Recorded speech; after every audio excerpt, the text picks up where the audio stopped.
Evening Incense. Welcome to Evening Incense. This is the brief on Dathan and Abiram's rebellion. In Numbers chapter 16, two men launch a mutiny against Moses that perfectly illustrates how bitterness can completely rewrite our history and distort our reality. First, this was a highly targeted leadership rebellion.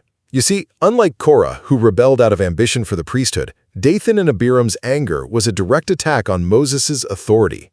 When Moses kindly invited them to talk, they coldly replied, "We will not come up." Why is it that when we're quietly unhappy with where God has us, we immediately start targeting the people leading us? Second, look at their wildly distorted memory of bondage. They actually called Egypt a land flowing with milk and honey. Honestly, how does a house of bondage full of whips and slavery suddenly sound like an absolute paradise?